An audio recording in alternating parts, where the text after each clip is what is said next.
Hello, Utawsome. This is Marty Fletcher, and I got asked a question from someone that said, how do I find the edges when I'm tramming my intakes up on the mill? And it's a good question. You hope, number one, that the cores are not shifted bad.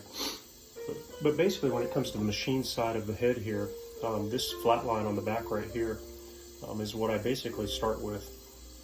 And then what I do is I use something called an edge finder.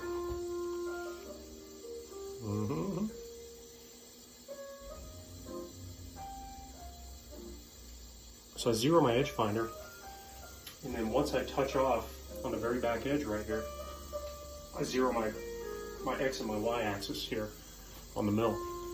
And then I tram the mill, I run it this way, all the way, to see if I'm watching this move.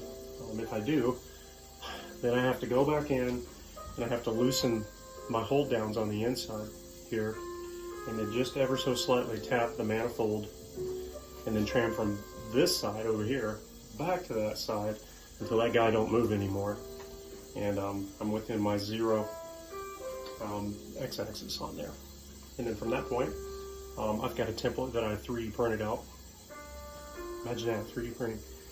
And I scribe out my port sizes, so depending on the CSA, if the guy's got Edelbrock heads or stage 1 or stage 2 EQ heads, then I will run that scribe through there, and then my numbers are saved, like 191, and then 0.81 going across on this side. And then that's how I do my initial cuts inside of here, using my end mill here.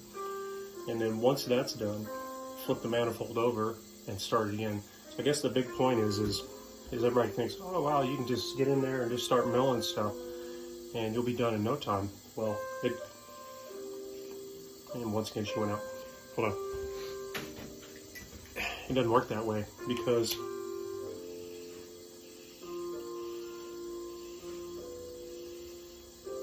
we're smoking a lovely lot of Kia today. But anyway, it doesn't work that way because tooling changes. I used to think, oh man, I'm gonna get in there and just start throwing some chips. No, you'll spend 15 to 20 minutes doing a tooling change. Whether it's the arc collet in here, the height of the mill, and when you change the height of the mill, you also change the way it turns this way. So I have a laser on the mill that points back to a reference point in the shop, because this is all bolted down. And when I change the height of this mill, depending on if I'm doing a manifold or doing the inside of the manifold, which sits lower, I have to adjust till that laser lines up with the mark on the wall back there. And that was just trial and error, just starting from scratch and then trying to make it to where it's as square as can be. But that little device right there, my centering pin kickoff right here, that's a wonderful little device for your mill. So whatever you're doing, whether you're doing intakes, heads, whatever, this is a great little setup to get right there.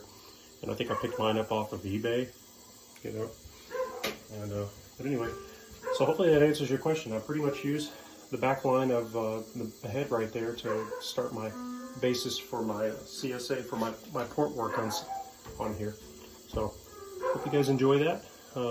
Informational video for you guys out there that are wanting to machine your own manifolds and stuff, which apparently a lot of you are. And so you do the same thing obviously with your M1 manifold and Edelbrock air gaps. So hope this helps.